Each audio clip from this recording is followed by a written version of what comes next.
जब मैंने पहली बार ज़ुनुगा मेरे हाथ में आई थी, तो कॉस्मिक कॉन्शियसनेस तो मैंने बहुत बार सुना था। कॉस्मिक कॉन्शियसनेस मैंने एक तो उनके बारे में सुना है, देवरहवा बाबा के बारे में। वो अभी भी जिंदा हैं, कहीं मिर्ज़ापुर के पास रहते हैं। कहते हैं ऊपर एक मचान बनी है पहाड़ पेड़ पे, वहीं रहते हैं वो, कभी नीचे आते नहीं। तो कहा जाता है उनका कॉस्मिक कॉन्शियसनेस है, अभी हैं जिंदा। कॉस्मिक कॉन्शियसनेस मैंने और सुना था इनके लिए, राजा जनक के लिए, कि राजा जनक जो थे वो विदेह मुक्त थे। विदेह मुक्त मतलब जिनके शरीर में उनकी चेतना बंधी नहीं रहती, वो कॉस्मिक कॉन्शियसनेस में हो जाते हैं। कॉस्मिक कॉन्शियसनेस वाले लोग कैसे सोचते हैं, कैसा महसूस करते हैं, इस चीज के बारे में तो इमेजिन भी नहीं करना चाहिए।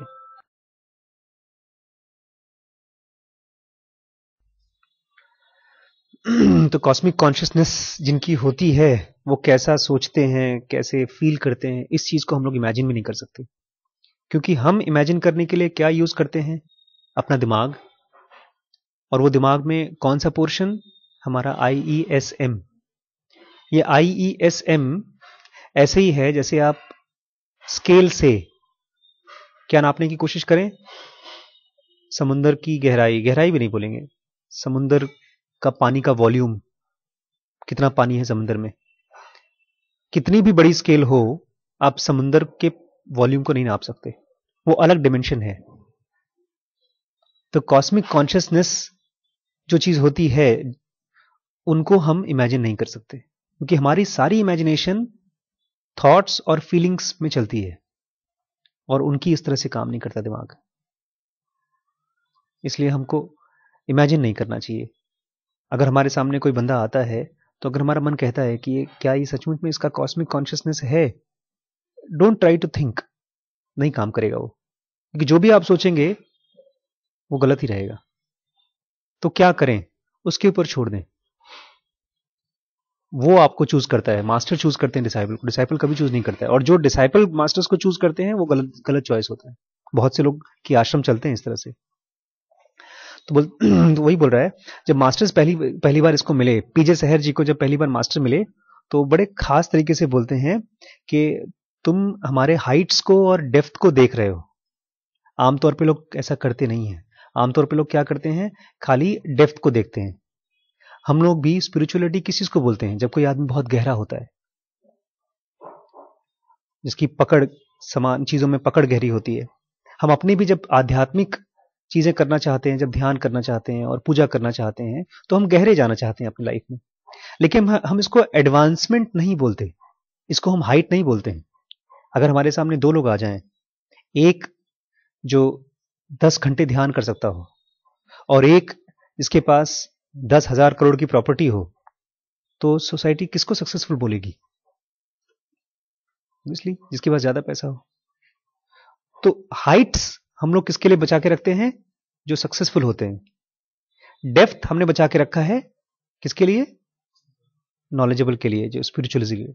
लेकिन पीजे शहर के गुरु जो मास्टर हैं फकीर फुकरा, वो बोलते हैं कि तुम पहले आदमी हो जो हमारी हाइट्स को भी देख रहे हो और डेप्थ को भी देख रहे हो। और मैं चाहता हूं कि जब तुम किताबें लिखो, तो लोग हमारी हाइट्स को और डेप्थ को भी उसी तरह देखें जैसे तुम देख रहे हो। तो और ये इसका मुझे कैसे एहसास हुआ, जब मैंने पहली बार ज़ुनुगा की उठाई, तो मैंने सबसे पहले तो पीछे उसके पेज टर्न किया।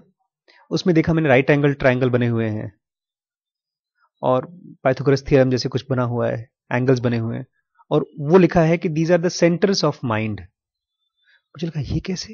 ये साइंस है। आज तक कभी साइंस की किताब, योगा की किताब में हमने सेंटर्स ऑफ माइंड को मैथमेटिक्स की तरह नहीं समझा है कभी। आमतौर पे क्या एक्सपेक्ट करते हैं जब आपके सामने अगर कोई योग की किताब आती है, तो क्या उम्मीद करते हैं आप उसमें? कोई चक्र, 7 चक्र बताए होंगे, या मेरे पास एक किताब थी उसमें ढेर सारे आसन करते हुए फोटो थी, या किसी गुरु जी की शिष्य के साथ बातचीत हो रही है। रामायण में यही है, गुरु बैठे हैं और शिष्य बैठे हैं और बातचीत हो रही है। कल मैंने डाला उसमें स्पिरिचुअलिटी, तो ढेर सारी गुरु और शिष्य की फोटो आ गई, ट्रायंगल की फोटो नहीं आती कहीं। तो मैं क्यूरियस हो गया कि ये बंदे, ये ऐसा नहीं है कि ये लोग खाली आंख बंद किया और फील कर रहे हैं ना, हार्ड कोर साइंस है ये। उसके बाद मेरी नजर पड़ी बुक घुमाते घुमाते एक फॉर्मूला पर। फॉर्मूला बड़ा अजीब व करीब है। जी के बराबर WL plus S black bracket में L माइनस आर, पता नहीं क्या क्या क्या क्या चीजें भरी हुई है, मुझे कुछ समझ में नहीं आया। ये किताब में है। ये ऐसे फॉर्मूलास पता है कहां यूज होते हैं? गूगल में। गूगल का जो वेबसाइट है वो बड़ा खास वेबसाइट है। वो आप जब कोई वेबसाइट, उन्होंने इसके गूगल से पहले सर्च इंजन थे। याहू के पास याहू बहुत बड़ी कंपनी थी, गूगल से 100 गुना बड़ी कंपनी थी। बल्कि गूगल ने तो शुरू में पैसे लोगों से लिए थे उधार। तो उन्होंने देखा कि जब कोई सर्च करता है किसी खास चीज को तो वो चीज निकल के आती नहीं है।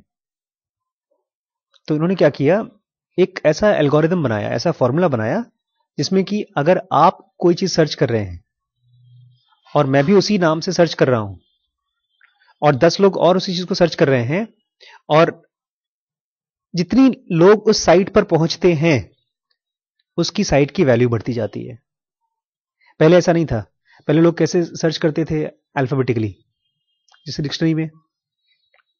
तो ये एल्गोरिदम बनाया, मैथमेटिकल फॉर्मूला बनाया जिसमें कि कैलकुलस का इस्तेमाल किया गया। कैलकुलस एडवांस मैथमेटिक्स है। अलजेब्रा के बाद जो आता है उसको कैलकुलस बोलते हैं।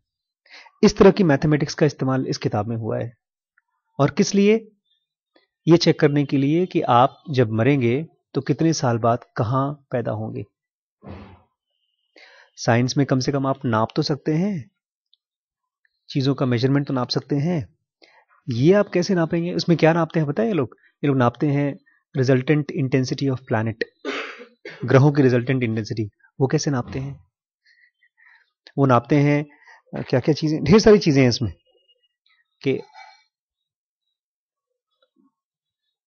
सर्कल जो हम कंप्लीट करता है, एक अर्थ का रेवोल्यूशन और रोटेशन का साइकिल है, उसको कैलकुलेट करते हैं। तो जब मैंने इसको पढ़ा मुझे लगा ये लोग खाली गुरुज नहीं हैं, ये लोग आइंस्टीन्स हैं, ये लोग स्टीफन हॉकिंस हैं, ये लोग टेस्ला हैं। कौन थे आइंस्टीन? जो एटॉमिक बॉम्ब का फॉर्मूला खोजा था जिन्होंने। आइंस्टीन ने क्या खोजा था? E=mc²।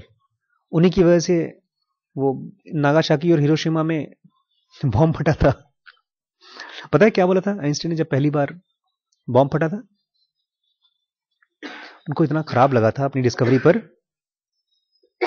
कि बोलते इससे अच्छा तो मैं प्लम्बर होता, तो कम से कम इतने लोग तो नहीं मरते। तो ऐसी जानकारी जो आइंस्टीन को और टेस्ला को है, क्या पीजे सहर और फकीर और फुकरा को नहीं था? है। But they are much more advanced, they know the dangers of these kinds of formulas. इसलिए मुझे पहली बार समझ में आया कि आशीष ये खाली डेप्थ का मामला नहीं है, हाइट्स भी है। और जब मेरे पास इस तरह का चीज आया तो मुझे मन में ऐसा विचार रहा था कि यार हम मतलब अब तक जो मैं खाली पढ़ता रहा हूं ना, सब कहानियां थी, फिक्शन। फिक्शन जानते हैं क्या होता है? फिक्शन मतलब लोग कुछ कहानियां जो सच भी हो सकती हैं, झूठ भी हो सकती हैं, लेकिन ये हार्ड कोर फैक्ट है स्पिरिचुअलिज्म का। और मुझे लगता है मुझे क्यों मिला ये किताब? उसके जवाब में फिर एक चीज आई, वो मैं आपको पढ़ाना चाहता हूं। उसमें भी एक और साइंटिस्ट हैं। उन साइंटिस्ट का नाम है केपलर। केपलर बहुत बड़े मैथमेटिशियन थे। सन 1980s में, 1800 सन में थे। मैथमेटिक्स जैसे न्यूटन मैथमेटिक्स लगाते थे ऐसे ही लगाते थे। उन्होंने एक सेंटेंस कहा था, ये जनुगा में लिखा हुआ है, कोटेशन है उनका। If you forgive me I rejoice, अगर तुम मुझे माफ कर दो तो मैं खुश होऊंगा। इफ यू आर एंग्री, अगर तुम मुझसे नाराज हो, ये है आप इफ यू फॉरगिव मी, अगर तुम मुझे माफ कर दो तो मैं खुश रहूंगा। अगर तुम मुझसे नाराज हो तो मैं बर्दाश्त कर सकता हूं। The die is cast, the book is written. Die is cast मतलब, डाई वो होता है हाँ ढांचा जिसमें सिक्के बनाए जाते हैं ना। अब उसमें आप ढेर सारे सिक्के बना सकते हैं। और बुक इज रिटन, ये बड़ी खास डाई जो कास्टिंग होती थी पुराने जमाने में, बहुत एक बार बन गया तो दोबारा बनता नहीं था। डाई मतलब जो सिक्के बनते हैं, तो लोहे को जब पिघलाकर डाला जाता है ना, तो जिस चीज में डालते हैं उसको डाई बोलते हैं। वो बहुत कीमती होता था क्योंकि उससे आप पैसे बना सकते हैं। जैसे अगर आज की डेट में देखिए तो आप नोट छापने की मशीन, अब वो बन गई है, अब वही नोट चलेंगे जो बन गई है, ऐसा। तो बोला die is cast and book is written, जो चीज सबसे इंपॉर्टेंट है, जो किताब वो लिखी जा चुकी है। तो है it may well wait century for a reader, हो सकता है इस किताब को 100 साल लग जाए पढ़ने वाले के लिए, कोई आए नहीं, किसी को समझ में ना आए। As God waited for century for a reader, sorry, as God waited for a century for a reader, जैसे भगवान ने वेट किया है, सालों साल तक वेट करता है रीडर के लिए। As God has waited 6,000 years for an observer, ये बीच में एक लाइन रिपीटिशन है। भगवान ने 6,000 साल वेट किया है। ईसाइयों के हिसाब से जो दुनिया है वो कब बनी है? 6,000 साल पहले।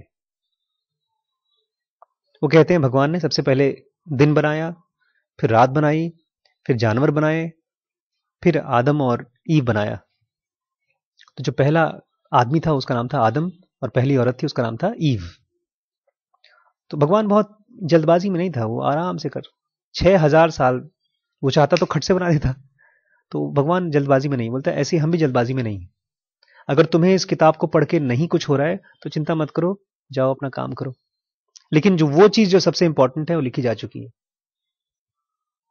कुछ लगा यार इतनी इंपॉर्टेंट चीज लिखी जा चुकी है तो मुझे तो समझ में आनी चाहिए। फिर मैं केपलर हाँ जेनोका उसके केपलर के बाद आई है। केपलर का कमेंट पीजे सहर जी ने केपलर की किताब पढ़ी होगी तो उन्होंने लिखा उसको। केपलर बुक लिखते थे ना, जैसे अगर मैं आज बोलूं कि कृष्ण ने ये कहा है, ऐसे ही उन्होंने केपलर की बात को कोट किया है इस बुक में। ज़ेन योगा नहीं, केपलर ने इस कोटेशन को पता है क्यों लिखा? वो मैथमेटिशियन था। हमको जेनोगा से इनसाइट आ रही है, केपलर को भी ऐसे ही किसी किताब से इनसाइट आई होगी। हो सकता है बाइबल से आई हो, किसी को कुरान से आती हो, शब्द अलग अलग हैं लेकिन इनसाइट तो वही है। इनसाइट पता है क्या होती है? इनसाइट वो बटन होता है जिसके बाद हम अपना काम शुरू कर देते हैं। बहुत साल पहले मैंने एक कहानी सुनी थी। एक नदी में से नहाकर एक बूढ़ा आदमी आ रहा था, रोज पूजा पाठ करता था। तो वो एक घर से गुजर रहा था। घर में से उसकी बूढ़ी माँ अपने बेटे को बोल रही थी, बेटा अब कब तक सोता रहेगा, अब तो जग जा। और उस समय ये बूढ़ा सन्यासी टाइप का आदमी वहां से गुजर रहा था। ये शब्द उसके कान में पड़ गए और कहते हैं वो एनलाइटन हो गया, बेटा कब तक सोता रहेगा, अब तो जग जा।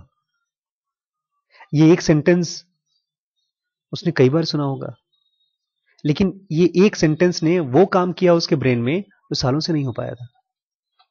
तो किसी भी बुक से आपको वो पुश मिल सकती है।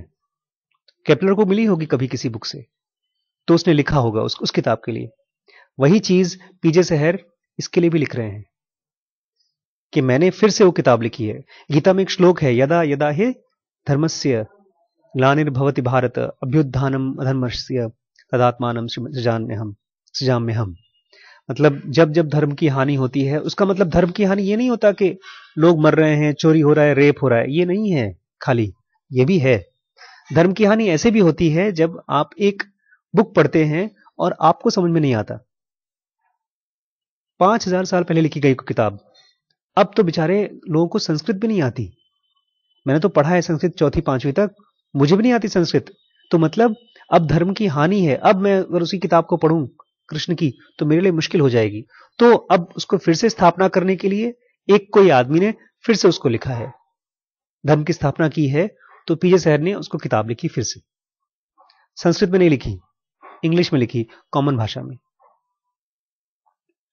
तो वही कह रहा है कि हमने फिर से लिख दिया है किताब, आपके लिए लिखा है, आप आराम से जब मर्जी हो तब पढ़ो। जेनोगा 2 पार्ट में लिखी गई है, एक बेसिक बिगिनर्स के लिए और एक एडवांस स्टूडेंट्स के लिए। और मुझे क्यों मिली? बिकॉज मैं बेसिक बिगिनर हूं। एडवांस स्टूडेंट्स को जेनोगा बड़ी मुश्किल होती है मिलने में। जब मेरे हाथ में आई थी जेनोगा, बहुत खुश हुआ। मैंने उसकी एक कॉपी लेकर गया, एक फिलॉसफी के प्रोफेसर इलाहाबाद में है, उनसे मैं ढेर सारे सवाल पूछता था जैसे हम लोग डिस्कस करते हैं। उनको मैंने किताब देके बोला कि बाबा आप पढ़िए इसको, सर इसको, बहुत बहुत अच्छी किताब है। तो उन्होंने कहा आशीष, तुम्हें लगता है किताब ज्यादा जानती है कि मैं ज्यादा जानता हूं? अगर किताब ज्यादा जानती है तो किताब पढ़ लो, और अगर तुम्हें लगता है मैं ज्यादा जानता हूं तो किताब छोड़ो, मुझसे बात करो। मेरा कोई ऐसा था ही नहीं कि इनको पढ़ाऊं मैं तो लग रहा था कि जैसे मुझे कोई अच्छी मिठाई मिली है, उनको भी दूं, वो भी खाएं। तो वो क्यों नहीं इसको ले सके? बिकॉज वो एडवांस्ड स्टूडेंट या तो हैं या तो मान रहे हैं अपने आप को, अभी भी हैं। मैं बता रहा हूं अभी।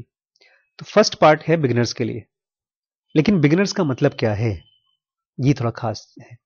बिगिनर का मतलब वो बंदा जो अपनी प्रायर नॉलेज को, क्योंकि जब मुझे हाथ में जुनूगा आई थी तो मैंने कम से कम 12 साल तक, और पिताजी का 1.5-2 लाख रुपए खर्च हुआ था बुक्स में।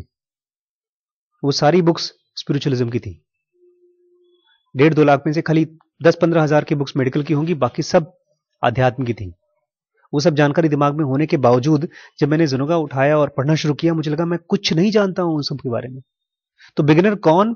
जो अपनी प्रायर नॉलेज को लपेट करके बगल में रख दे और वो आए ये सोच करके कि यार मुझे कुछ नहीं आता। जीसस ने कहा है उसमें, बाइबल में, कि वही भगवान के घर में पहुंच पाएंगे, दुनिया में पहुंच पाए जो बच्चे जैसे हों। बच्चे जैसे मतलब ये नहीं कि छोटे बच्चे, बच्चे जैसे मतलब जो वैक्यूम की तरह होंगे, खाली होकर के आएंगे, नॉलेज लेकर नहीं आएंगे। तो ये, और एडवांस्ड लर्नर सेकंड पार्ट, वो उसके बारे में मैं बात नहीं कर सकता बिकॉज मैं एडवांस स्टूडेंट हूं ही नहीं। लेकिन इसमें 2-3 सवाल मैंने डाले हैं एडवांस्ड स्टूडेंट्स के लिए। वो ये हैं,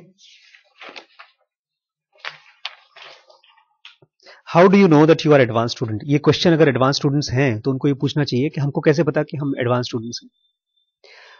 What to expect once you have mastered all that is expected of you? Last page है एकदम पीछे, कि अगर आपने वो सब कर लिया जो योग के गुरु कह रहे हैं तो उसके बाद क्या होना चाहिए? तो अभी भी क्यों नहीं एक्सपीरियंस आया आपको एनलाइटमेंट का?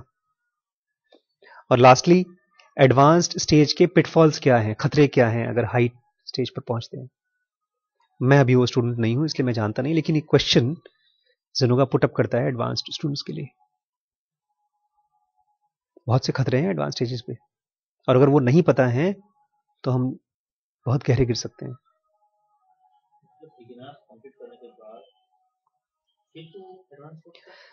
नहीं, इसमें समझिए, जो बिगिनर्स हैं अगर वो थ्रू आउट अपने प्रैक्टिस में अपने आप को बिगिनर्स ही माने तो खतरा बहुत कम है। लेकिन जो लोग बिगिनर्स हैं और कुछ दिन बाद अपने आप को एडवांस मानना शुरू कर देते हैं, वो फिर उनके लिए बड़ी मुश्किल हो जाती है। क्योंकि जब आप सेक्शन 2 पे और 3 पे पहुंचते हैं तो मन करता है कि आप हो गए भगवान जैसे। फिर आप बनाना शुरू करेंगे कल्ट, फिर आप गुरु हो जाएंगे, आप लोगों को देशना देंगे, आपके शिष्य होंगे, आपके नाम पे मंदिर बनेंगे। ये खतरे हैं एडवांस लेवल के।